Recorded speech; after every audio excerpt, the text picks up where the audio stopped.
लोगों में से कोई कुछ बताना चाहते हैं? पढ़ा 10 से 15 या 1 से लेकर 15 तक जो हमने पीछे पढ़ा, उसमें से कोई कुछ बताना चाहते हैं तो बताइए, फिर उसके बाद हम आगे बढ़ेंगे इससे।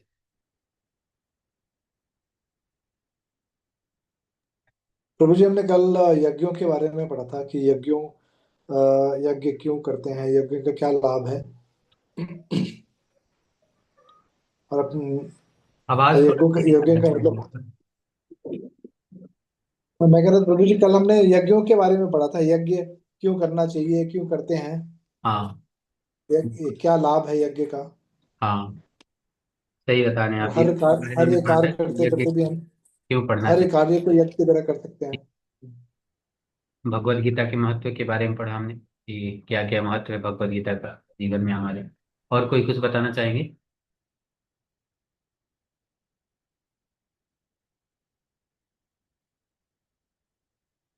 और कोई कुछ बताना चाहते हैं तो बता सकते हैं, फिर उसके बाद हम आगे बढ़ेंगे क्लास। जो भी याद हो आप लोगों को तो बोल सकते हैं। जब तक बोलेंगे नहीं ना, फिर हम भूलते जाएंगे, पीछे पढ़ेंगे आगे फिर भूलते जाएंगे। तो जो भी आप लोगों को याद हो। हरे कृष्ण प्रभु जी। हरे कृष्णा। बताया था प्रभु जी कल की यज्ञ से देवता खुश होते हैं, और देवता के खुश होने से मनुष्य का कल्याण होता है प्रभु जी। हाँ बिल्कुल। हमने ये पढ़ा था कि यज्ञ से क्या होता है, सभी देवी देवता खुश होते हैं, यानी हमारे ऊपर कर्जा है। जैसे हमने ये भी पढ़ा था कि हमारे ऊपर ऋण होता है देवी देवताओं के, जो भी हम प्रकृति से जो भी चीजें यूज में ला रहे हैं ना, जितनी भी चीजें हैं, तो उन सब का मतलब वो है, हमारे ऊपर ना बहुत बड़ा ऋण है, कर्जा होता है। हम किसी से भी कुछ उधार लेते हैं तो कर्जा ही होता है ना, हमें भरना होता है ना, तो उसके बदले हमें देना होता है। लेकिन जब हम भगवान की शरणागति ले लेते हैं और भगवान के शरणागति के हिसाब से अपना जीवन जीने लगते हैं, तो फिर हमारे लिए बहुत आसान हो जाता है, नहीं तो बड़ी मुश्किल है। इस ऋण को चुकाना बहुत मुश्किल है। लेकिन फिर भी चलिए, हम लोग पढ़ेंगे आज, पढ़ के और समझेंगे कि इस ऋण को कैसे चुकाया जा सकता है और क्या ऑप्शन है, भगवान की शरणागति का मतलब क्या है। क्योंकि ना, इंडिया में अगर देखा जाए खास करके, तो लगभग हर जगह भगवान को सब लोग मानते हैं। सब लोग मानते हैं ना, लेकिन भगवान को मानना और भगवान की मानना, ये दो अलग अलग चीजें हैं। तो भगवान को भी मानना है और भगवान की भी मानना है। सिर्फ भगवान को मानने से हमारा काम नहीं होगा, इसीलिए लोग परेशान रहते हैं।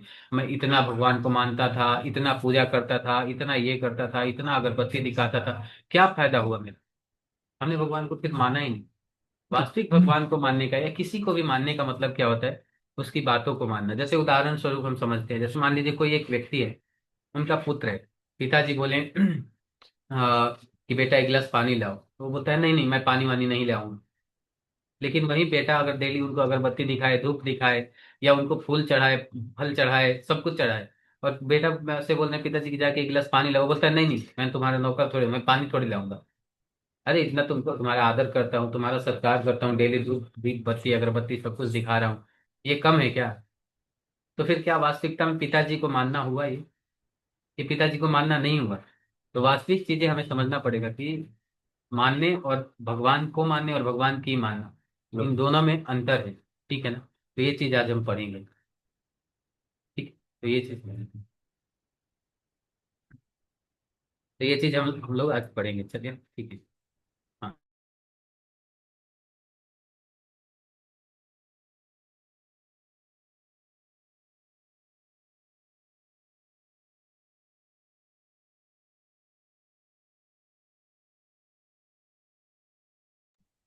ठीक है, चलिए तो हम लोग बढ़ते हैं आज के सेशन में आगे।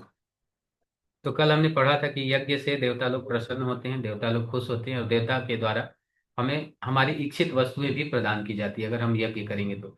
लेकिन फिर भी, लेकिन हम ऋण से मुक्त नहीं होंगे। तो ऋण से मुक्त होने का तरीका क्या है, और उसके अलावा फिर हम किस प्रकार से, जैसे क्या कहते हैं कि पूर्णतः तृप्त और संतुष्ट हो सकते हैं, तो ये 16 और 17 दो श्लोक हैं, इन दोनों में बताया जाएगा। तो पहला श्लोक है, एवं प्रवर्तितं चक्रम नानुवर्तयति यः अघायुरिंद्रियारामो मोघम पार्थ स जीवति। कोई हिंदी पढ़ेंगे आप में से? कोई हिंदी पढ़िए यहाँ से।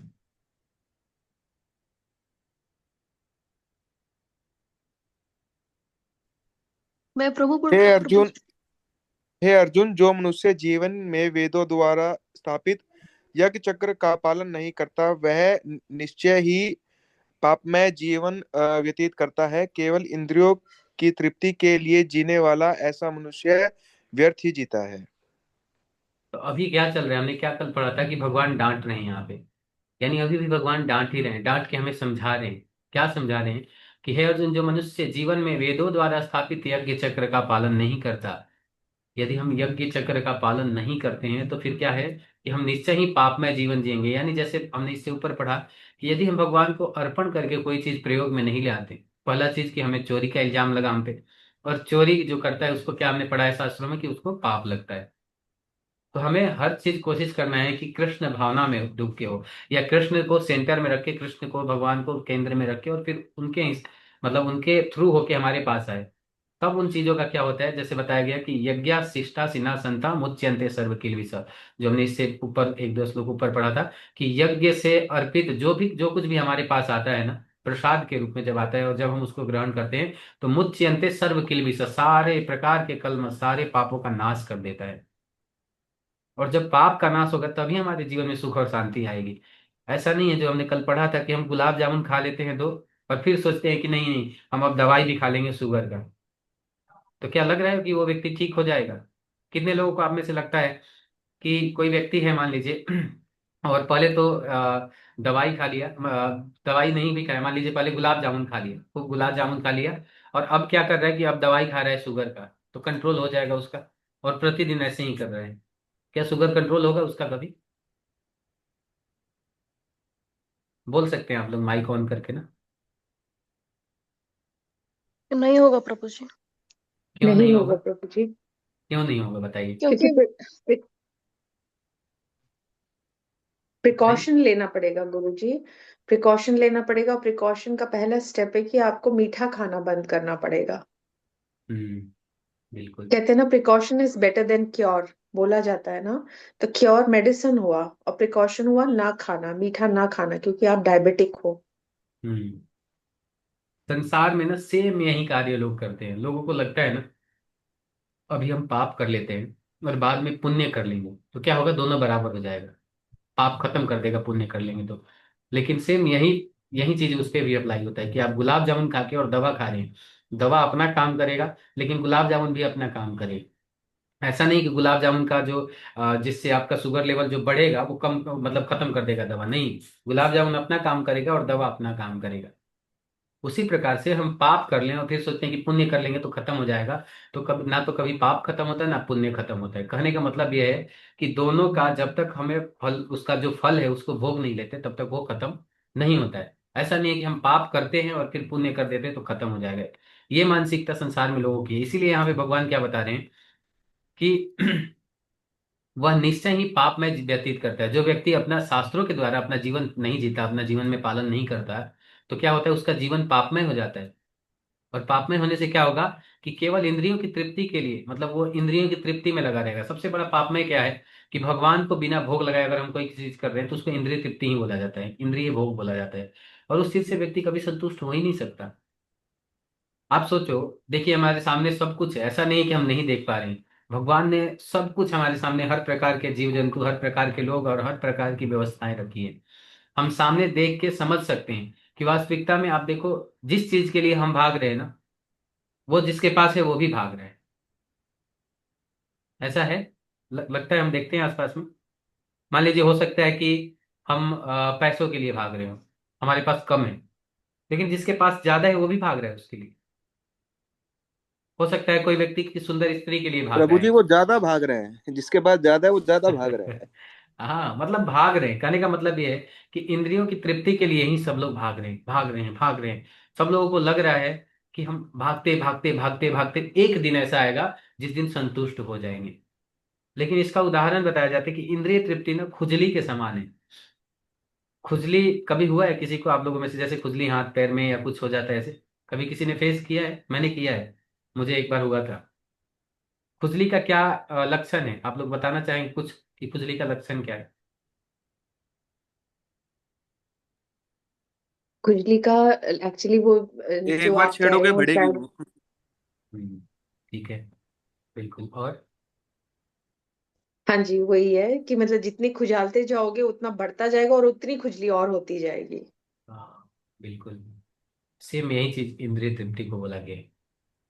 हमें लगता है ना कि एक दिन ऐसा आएगा करते करते करते करते और हम बिल्कुल विरक्त हो जाएंगे। ऐसा नहीं होने वाला है।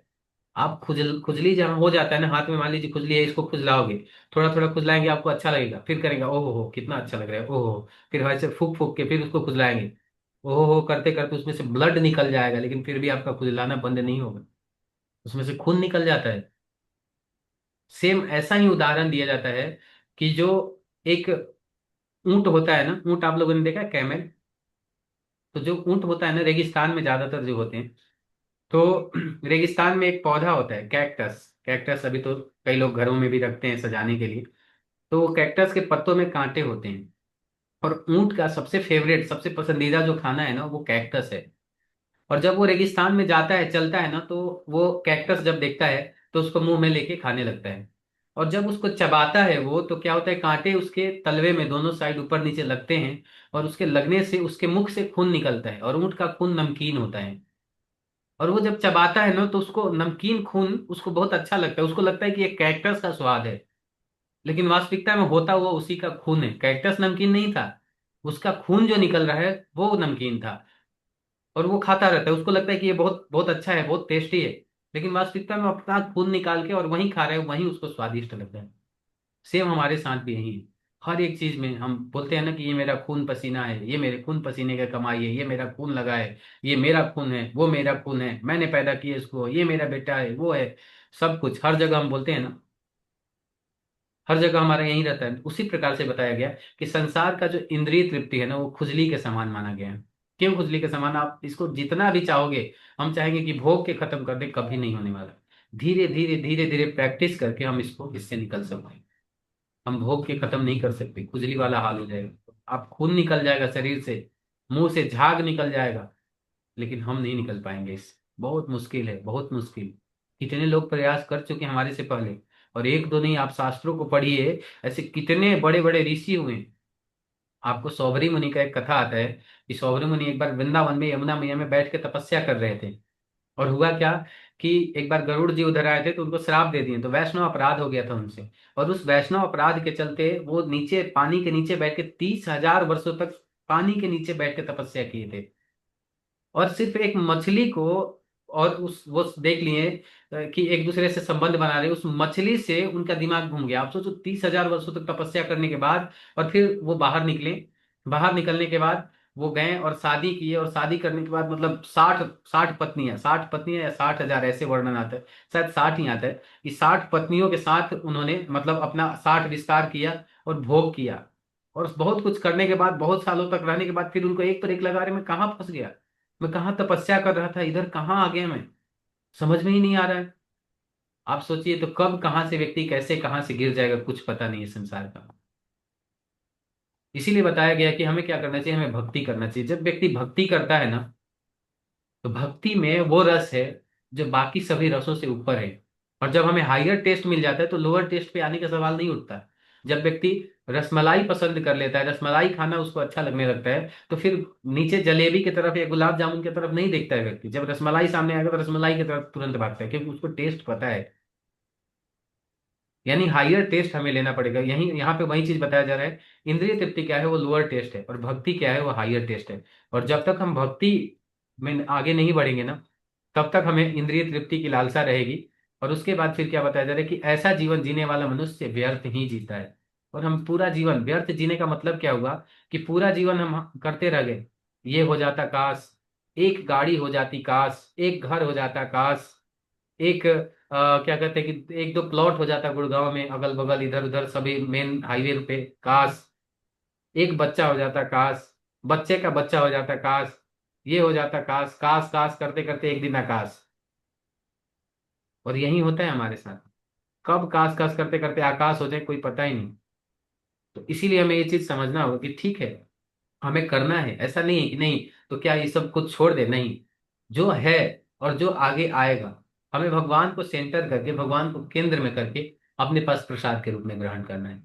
तब हमारा जीवन सफल हो जाएगा। छोड़ने के लिए कोई आपको नहीं बोल रहा है कि नहीं सब कुछ मोह माया है जी, सब कुछ छोड़ दो, नहीं।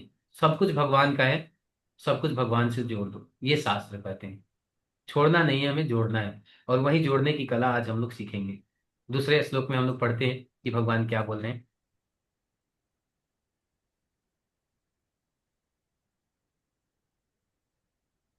यस्तव आत्मरतिरेव स्यादात् आत्मा तृप्तश्च मानवः आत्मन्य एव च संतुष्ट तस्य कार्य न विद्यते।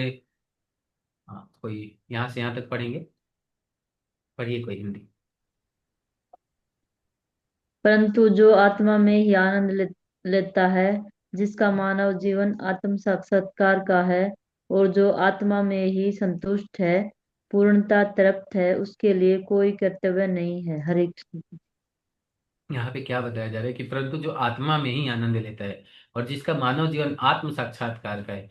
पहले वाले में हमने क्या पढ़ा, जो व्यक्ति भोगों में लगा सक चुका है कि नहीं, भोग से हम जीवन जिएंगे, भोग करेंगे जीवन में, तो उसका जीवन व्यर्थ बताया जा रहा है। लेकिन यहाँ पे क्या बताया जा रहा है कि जो मानव जीवन आत्म साक्षात्कार के लिए लगा रहे हैं। आत्म साक्षात्कार और मानव जीवन, दो शब्द यहाँ पे बहुत महत्वपूर्ण है। मानव जीवन जो है ना, बहुत मुश्किल से मिला है हमें। पहले इसकी अगर हम दुर्लभता समझ लेना, तभी व्यक्ति आत्म साक्षात्कार में लग पाएगा।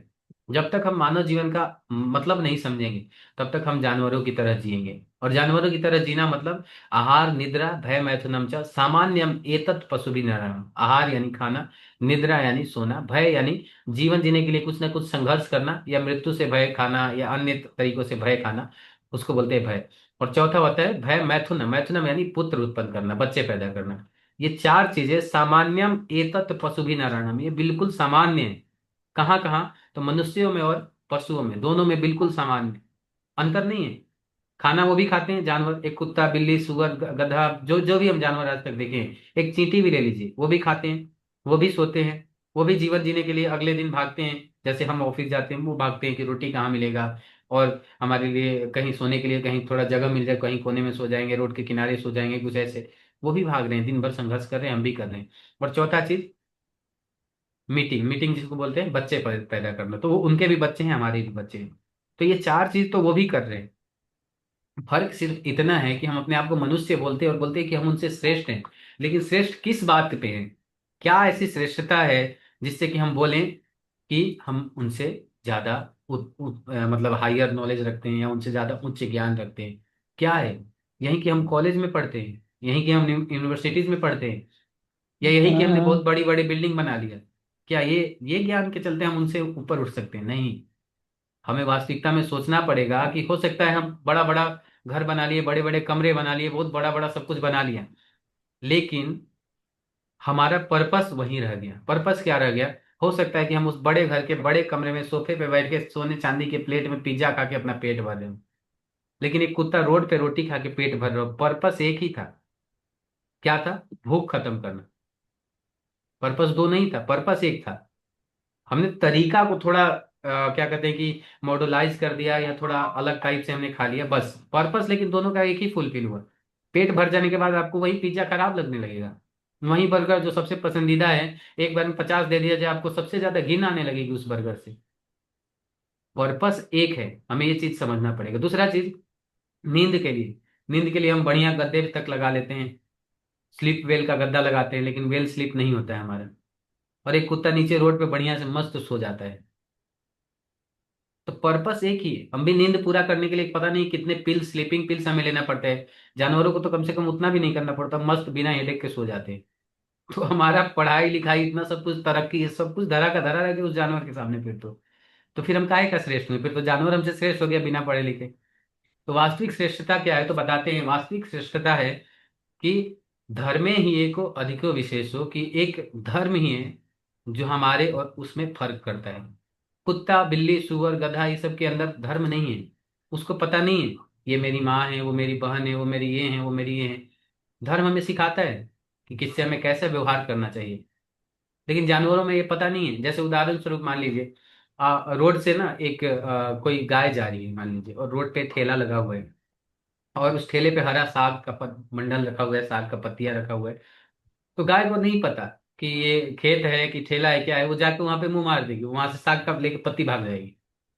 लेकिन हमें बहुत जोर से भूख लगा हो, हमें सामने में हमारा फेवरेट चीज बनता हुआ दिख रहा हो, कि चलो गोलगप्पा बन रहा है, या प्रभु जी लोगों को जलेबी पसंद होता है, चलो जलेबी बन रहा है सामने में, तो हम जाके ऐसे नहीं खा लेंगे। हम पहले क्या करेंगे, पहले अपना जेब टटोलेंगे, कुछ है, पहले पर्स निकालेंगे।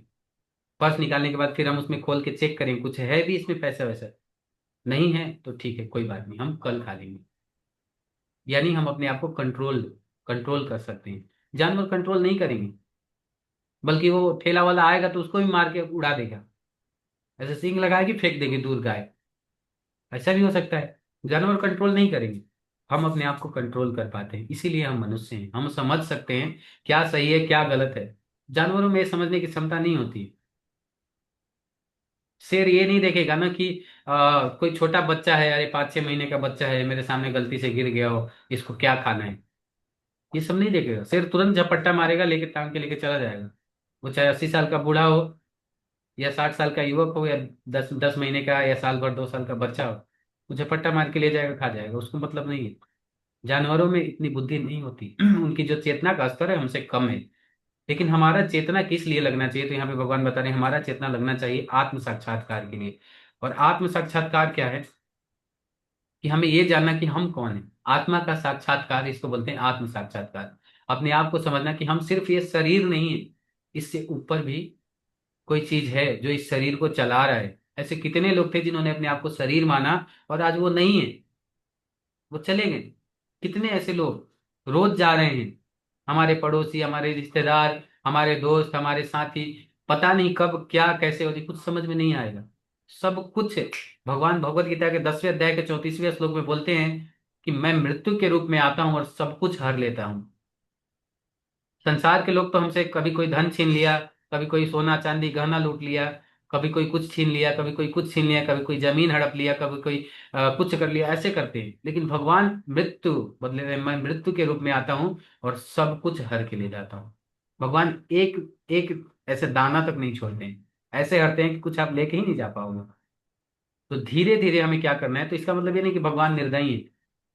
भगवान बहुत दयालु हैं। भगवान ने इतने समय के लिए, जब तक आप यहाँ पृथ्वी पे थे तब तक के लिए आपको दिया था, लेकिन हम उनकी चीज को अपना मान बैठे थे। ये याद दिलाने के लिए भगवान ने मृत्यु बनाया है।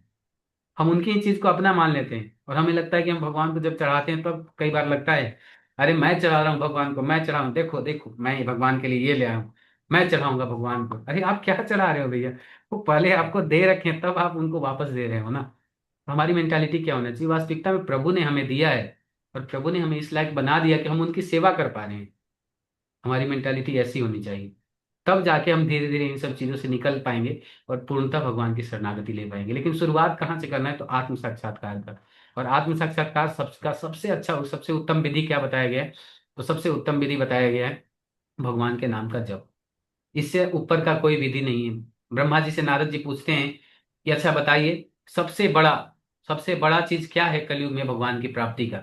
तो बता रहे हैं ब्रह्मा जी नारद मुनि को कि हरे कृष्ण कृष्ण कृष्ण हरे हरे, हरे राम राम राम हरे हरे, इति षोडशकम नाम नाम की। ये जो 16 अक्षरों का मंत्र है, कली कलमश तारिणे, कलयुग के सारे कलमश, जो हमारा मानसिक चेतना में कलमश है, हमारे शरीर में कलमश है, अड़ोसी पड़ोसी रिश्तेदार जिनसे भी कलमश है, कला है, वो सब क्या करता है, उससे हमें तार देता है। और उसके बाद कली कलमश तारिणे नातः पर तर उपाय, इससे ऊपर, पर यानी श्रेष्ठ, तर यानी नीचे, इससे श्रेष्ठतर कोई उपाय नहीं है। सर्व वेदेषु दृश्यते, सारे वेद सारे पुराण सारे ग्रंथ सब कुछ पढ़ने के बाद भी मुझे कहीं इसके जैसा कल्याणकारी चीज नहीं दिखता।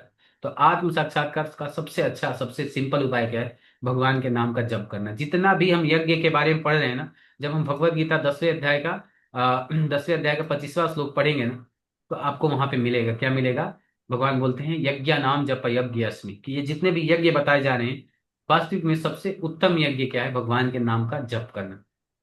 तो 10वें अध्याय में हम जब पढ़ेंगे भगवान का विभूति योग जो है, भगवान अपनी विभूतियों के बारे में बताते हैं, 11वें अध्याय में भगवान का विराट रूप है, तब ये सब चीजें क्लियर होगा। तो अभी कॉन्टेक्स्ट चल रहा है, बाद में इस चीज का मूवी दिखाएंगे भगवान।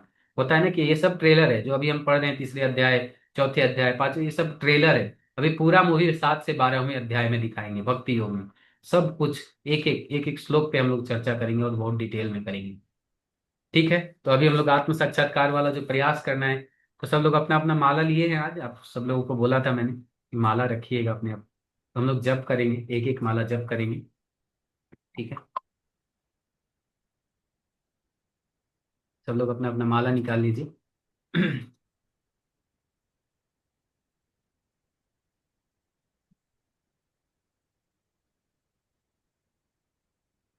मैं कोशिश कर रहा हूँ कि प्रभुपाद जी का जप वाला चला दूं, तो जिसमें कि क्या होगा, उनके साथ हम जप कर लेंगे तो बहुत अच्छा रहेगा।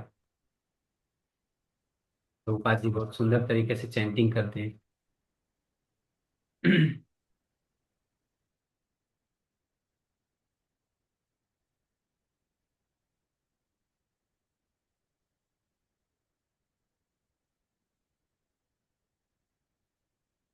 चलिए, तो मैं स्क्रीन शेयर कर देता हूँ और हम लोग चैंटिंग स्टार्ट करेंगे अब, ठीक है। सब लोगों को माला मिल गया? माला ले लिए सब लोग? जी ठीक है, प्रभु जी। ठीक है, ओके, तो मैं स्क्रीन शेयर कर रहा हूँ, ठीक है। हम प्रभुपाद जी के साथ चैंट।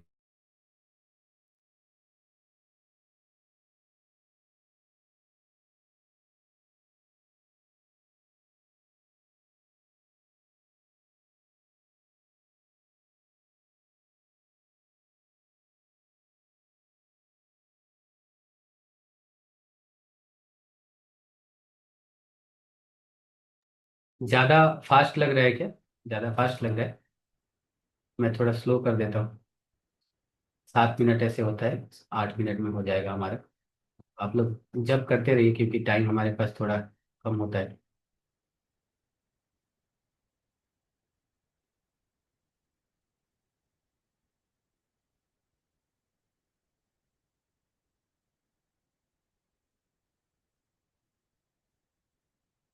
तुम क्या पूछ रही है? प्रभु जी आवाज नहीं आ रही। आवाज़ नहीं जा रहा है क्या? एक सेकंड, मुझे मैं आवाज चेक नहीं। करता हूँ। ओके, मैं चेक करता हूँ, शायद इसमें कुछ। मैं फिर से शेयर करता हूँ, आप लोग जब करते रहिए जब तक।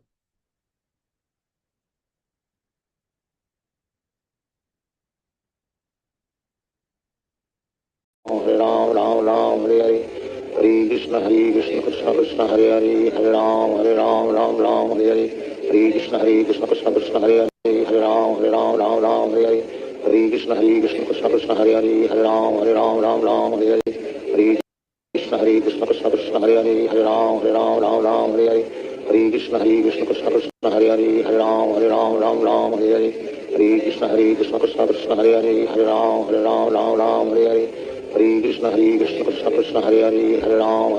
राम हरे हरे, हरे कृष्ण कृष्ण कृष्ण हरे राम हरे हरे, हरे कृष्ण कृष्ण कृष्ण हरे